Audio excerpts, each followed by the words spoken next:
हम उस वक्त बुलाकर उसको पूछते थे कि तुम वहां क्यों खड़े हो, तुमको आना चाहिए यहाँ।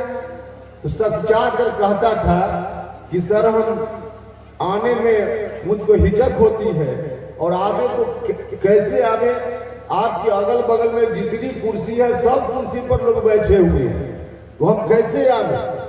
उस वक्त भी उसको कहते थे कि भैया, और आज भी हम आपको यही बात कहने आए कि हम जहां बैठे रहते थे उस वक्त कुर्सी अगल बगल में रहेगी तो कुर्सी खाली नहीं रहेगी, कोई तो उस कुर्सी पर आकर बैठ ही जाएगा। आप नहीं आ रहे हो तो आपके हिस्से की कुर्सी पर कोई बैठ जा रहा है, आपको आने में दिक्कत तो आप महसूस कर रहे कि पहले से बैठा हुआ है कोई आदमी, हम कैसे जाएं।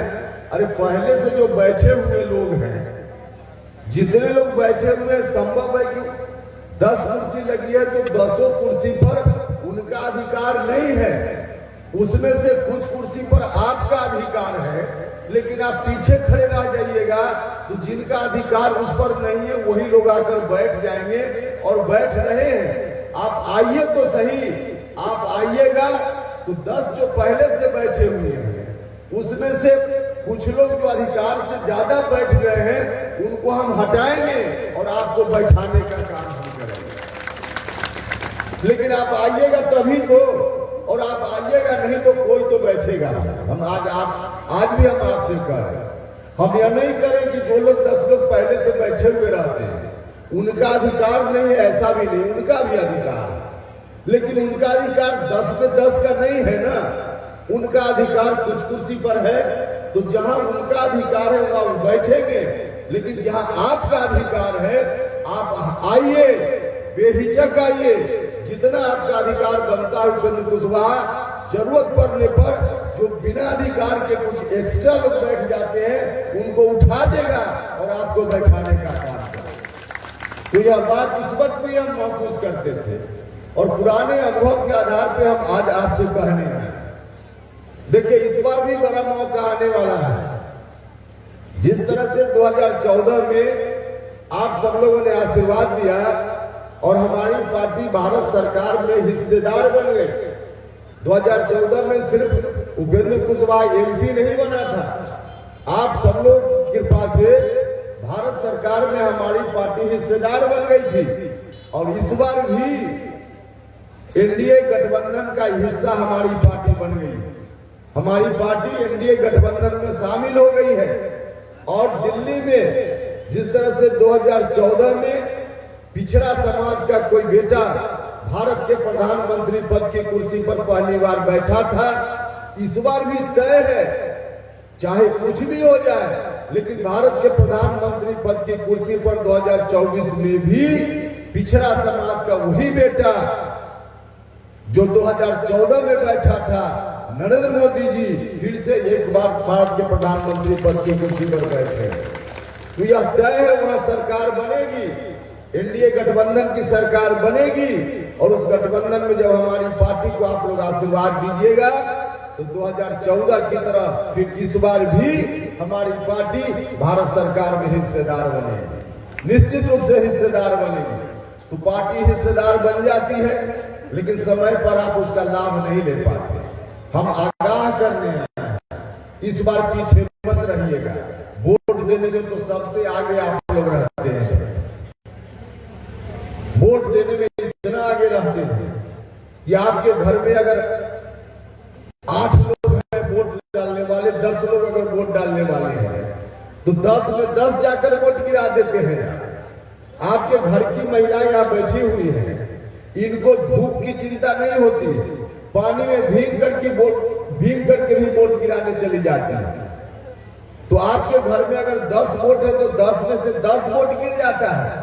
और उपेंद्र कुशवाहा के जैसे जो लोग हैं, हम लोग के परिवार की महिला को कहेंगे कि मई के महीना में वोट गिराने जाओ तो उनको धूप लगेगी, कहेंगे कि नहीं हम नहीं जाएंगे, हमको तो धूप लगती है। तो हमारे परिवार में 10 वोट है तो उसमें से गिरेगा 4, 5, और आपके परिवार में 10 वोट है तो उसमें से गिरेगा 10 में 10। तो वोट डालने में सबसे आगे और काम लेने में पीछे। आप अभी तक जो विकास के दौर में पीछे छूटे हुए हैं, इसका बड़ा कारण यह भी है, एक तो सरकार की पॉलिसी है, गलत है, सरकार का सिस्टम है, उसका भी दोष है, इसके चलते ऐसी स्थिति है। लेकिन कहीं न कहीं आपकी भी कमी है। आगे आने वाले दिनों में यह कमी नहीं रहना चाहिए। यह हम आप सब लोगों से आग्रह करने के लिए आए, आप सब लोगों से निवेदन करने आए। इस बार फिर से मौका है। पिछली बार जो मौका मिला था उस वक्त उदाहरण के लिए क्या चीज हम आपको बताना चाहते हैं। संयोग से भारत सरकार में शिक्षा विभाग देखने की जवाबदेही मेरे ऊपर आई थी, और शिक्षा विभाग के जब हम मंत्री बने तो हमारे हाथ में ताकत आई थी, जिस ताकत का इस्तेमाल करके हम देश के किसी बच्चा का देश के किसी केंद्रीय विद्यालय में नाम लिखवाना चाहते तो उस वक्त हम लिखवा सकते थे। यह पावर हमारे हाथ में उस समय आया था, और इस पावर का हमने इस्तेमाल किया बाहर के लोगों के लिए भी और अपने क्षेत्र के लोगों के लिए भी। उस समय ठीक से अगर गिनती करें तो पूरे काराकाट लोकसभा क्षेत्र में 2, 4, 10, 20, 100 नहीं, हजारों बच्चों का नाम केंद्रीय विद्यालय में हमने लिखवाने का काम किया। जिस वक्त यह पावर हमारे हाथ में था, उस वक्त जो लोग हमारे यहाँ आवेदन लेकर आए काराकाट लोकसभा क्षेत्र से, उसमें हमने न किसी की जात देखी, न धर्म देखा, और न किसी ने वोट दिया नहीं दिया यह भी हमने नहीं देखा। सिर्फ काराकाट लोकसभा क्षेत्र का पता देख करके और जितने लोग आए अधिकांश बच्चों का नाम हमने केंद्रीय विद्यालय में लिखवाने का काम किया। तो इतने बच्चों का नाम तो लिखाया, मौका हमारे हाथ में आया। लेकिन उस वक्त भी मैं खुद इस बात को बेहिचक स्वीकार कर सकता हूं कि जितने बच्चों का नाम लिखाया होगा उसमें आपके परिवार के बच्चों का नाम बहुत कम होगा। अति पिछड़ा परिवार के बच्चों का नाम होगा लेकिन बहुत कम होगा। दलित महादलित परिवार के बच्चों का नाम कम होगा। हम खुद इस बात को स्वीकार कर सकते हैं। क्यों ऐसा हुआ होगा? इसलिए कि जो भी हमारे यहाँ लेकर आवेदन आएगा उसी का तो हम कर सकते हैं। यही हमने किया होगा। आपके यहाँ से आवेदन ही नहीं तो कैसे हम इस काम को करते? हम आपसे ही आग्रह करते हैं कि ऐसी स्थिति आगे नहीं रहनी चाहिए, क्योंकि इससे आपका नुकसान होता है। तो आप सब लोगों से आग्रह कि आप अपनी तत्परता, सजगता जिस तरह से वोट देने के समय रखते हैं उस तरह से चुनाव के बाद अपने अधिकार को हासिल करने में भी बनाकर रखने का काम कीजिए। यह हम आपसे आग्रह करने के लिए आए। भाइयों और मित्रों, कुछ लोग आएंगे आपको बरगलाने के लिए। 33 साल से सरकार चल रही है। किनकी सरकार चल रही है? उसके पहले की जो सरकार है, बीच में कुछ दिन जननायक कर्पूरी ठाकुर जैसा महापुरुष आए थे, बिहार के मुख्यमंत्री बने थे, लेकिन उनको तो महज कम चंद दिन ही मौका मिल पाया।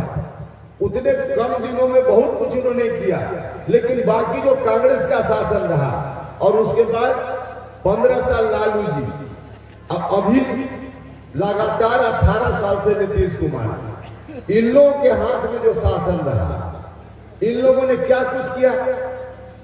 इन लोगों ने जो कुछ भी किया, आज स्थिति आप देख रहे हैं, स्थिति देख रहे हैं। गरीब लोगों के लिए सबसे ज्यादा किस चीज की जरूरत होती है? सरकार की मदद की कहां जरूरत होती है? सरकार की मदद की जरूरत 2-3 काम में ज्यादा होती है। एक है गरीब लोगों के लिए अगर कोई स्वास्थ्य सेवा की जरूरत पड़ जाए, कोई व्यक्ति आपके घर में बीमार पड़ जाए, तो उस वक्त सरकारी मदद के बिना आपका इलाज नहीं संभव, क्योंकि गरीब आदमी की जेब में पैसा नहीं। पैसा वाला कोई व्यक्ति है, उसके घर में कोई बीमार पड़े तो सरकारी अस्पताल में नहीं जाकर प्राइवेट में इलाज कराता है, लेकिन गरीब आदमी कहां जाता है? सरकारी अस्पताल में। जिस सरकारी अस्पताल में क्या स्थिति है आप सब लोगों को मालूम है। दूसरी जरूरत पड़ती है शिक्षा के मामले। किसी भी व्यक्ति का मुकम्मल विकास तब तक नहीं हो सकता जब तक शिक्षा की स्थिति अच्छी नहीं है। और शिक्षा की स्थिति, सरकारी विद्यालयों की क्या स्थिति है यह आप सब लोग देख रहे हैं। इस मामले में भी जिनकी जेब में पैसा है उनको चिंता नहीं, अपने बच्चों को पढ़ाना है तो शिक्षा खरीद लेते हैं, मतलब प्राइवेट स्कूल में पैसा देकर अपने बच्चों को पढ़ा लेते हैं। लेकिन गरीब आदमी कहाँ जाएगा? अति पिछड़ा समाज का व्यक्ति, दलित महादलित समाज का व्यक्ति, उन्हीं सरकारी विद्यालयों में, जिन सरकारी विद्यालयों की स्थिति आप सब लोगों को मालूम है। तीसरा है रोजगार का मांग। रोजगार का मांग, जो नौजवान लोग हैं, अभी जो उत्तराखंड में डर में फंसा हुआ था मजदूर लोग, देश में कहीं कोई घटना घटे, मजदूरों की मौत किसी रूप में हो, कहीं इमारत ढहने से हो, कहीं खादान ढहने से हो, कहीं किसी कारण से अगर बिहार से बाहर कुछ मजदूरों की मौत होती है तो निश्चित रूप से उसमें बिहार का कुछ न कुछ लोग रहता ही है। क्यों ऐसी स्थिति है? इतने दिनों के बाद भी कहते थे लोग कि हमको सरकार में लाइएगा तो पलायन रुक जाएगा। इतने दिनों के बाद भी हमारे यहाँ के मजदूर दूसरे राज्य में जाकर अपनी जान को जोखिम में डालने के लिए विवश है। तो यह जो सवाल है गरीबों से जुड़ा हुआ सवाल, इतने दिनों में क्या कुछ किया इन लोगों ने, सब आप सब लोगों के सामने। तो जरूरत पड़ने पर जो का मौका जब इनको दिया आपने, 15 साल लालू जी, उसके बाद 18 साल से नीतीश जी, अब 33 साल में कहने के लिए सामाजिक न्याय का चैंपियन अपने को लोग कहते हैं। और 33 साल में गरीबों की क्या स्थिति है? अति पिछड़ा समाज, दलित महादलित समाज, इन्हीं लोगों का शासन इतने दिनों से है। तो जो करना था नहीं किया। अब जब कमजोर स्थिति में लोग अपने को देख रहे हैं, तब अनर्गल बात प्रचारित करके आपके वोट को लेना चाहें। जो काम करना था नहीं किया, उसकी चर्चा नहीं करेंगे और कुछ ऐसी बात कहेंगे कि आप सुनकर के उनकी बातों में आ जाइए और आप बिना कुछ किए उनको फिर से वोट दे दीजिए। इसी कोशिश में लगे हुए हैं और इसी कोशिश का परिणाम है कि लोग अब चारों तरफ प्रचारित कर रहे हैं, आपको दिग्भ्रमित करने की कोशिश कर रहे हैं। कह रहे हैं कि फलाना फिर से सरकार में आ जाएगा तो भारत का संविधान बदल देगा। अरे भाई, भारत का संविधान कोई ऐरा गैरा आदमी का नहीं बनाया हुआ। भारत का संविधान डॉक्टर अंबेडकर जैसे महान नेता का बनाया हुआ है, जिसने इतना मजबूत स्तंभ हिंदुस्तान के संविधान के रूप में गाड़ने का काम किया है। उस स्तंभ को दुनिया की कोई ताकत हिला नहीं सकती है, नहीं हिला सकती। चाहे लाख कोई कुछ कह ले, यह संविधान नहीं बदलेगा। और वह भी पिछड़ा समाज का कोई व्यक्ति भारत के प्रधानमंत्री पद की कुर्सी पर, और तब संविधान बदलेगा। सवाल ही नहीं पैदा होता। लोग दिग्भ्रमित करने का काम कर रहे हैं। इसलिए आप भरोसा रखिए, संविधान बदलने की बात तो गलत ढंग से प्रचारित करते हैं। और हम तो आपसे यह भी कहने आए कि बाकी बातों को छोड़ दीजिए, आप अपनी ताकत पर भरोसा कीजिए और उस ताकत में से उस भरोसा में से थोड़ा भरोसा उपेंद्र कुशवाहा के साथ दे दीजिए। आपका कोई बाल बांका नहीं कर पाए और आपकी ताकत है, इतनी ताकत है लोगों में। हम उदाहरण के लिए एक चीज बताएंगे। कुछ वर्ष पहले न्यायालय ने एक निर्णय दिया था, जो दलित समाज के लोग हैं उनके ऊपर जो अत्याचार की कोई घटना होती है तो लोग मुकदमा करते हैं और मुकदमा के बाद अभियुक्त को गिरफ्तार करने की व्यवस्था है। लेकिन एक न्यायालय ने बीच में कह दिया था कि कोई दलित परिवार का व्यक्ति मुकदमा भी करेगा तो अभियुक्त को गिरफ्तार पुलिस तब तक नहीं करेगी जब तक ठीक से जांच पड़ताल करके देख ले, उसके बाद ही गिरफ्तार करेगी, अविलंब गिरफ्तार नहीं करेगा। यह जो व्यवस्था थी, इस व्यवस्था के खिलाफ पूरे देश भर के दलित लोगों में गुस्सा हुआ। और गुस्सा सिर्फ एक दिन उन लोगों ने गुस्सा का इजहार किया। पूरे देश भर के दलित लोग एक दिन देश भर में सड़क पर आ गए। शाम होते होते भारत की सरकार को कहना पड़ा कि न्यायालय के इस निर्णय में बदलाव के लिए हम पार्लियामेंट में कानून लाएंगे, और बाद में जाकर के कानून लाने का काम सरकार को करना पड़ा। तो लोग जब सड़क पर आते हैं अपने अधिकारों को लेकर, उदाहरण आपके सामने है, तब सरकार चाहकर भी कुछ गड़बड़ नहीं कर सकती है। वो आपके हाथ में तो ताकत है, इस ताकत पर भरोसा कीजिए और उस भरोसा को थोड़ा उपेंद्र कुशवाहा के साथ भी शेयर करने का काम कीजिए, क्योंकि जरूरत पड़ने पर पहले भी हमने आपके लिए वकालत करने का काम किया है और आगे भी आपके मजबूत वकील के रूप में उपेंद्र कुशवाहा वहां खड़ा रहेगा। हमने करके बताया है। हम एनडीए गठबंधन में तब भी थे जब भारत सरकार में मंत्री थे।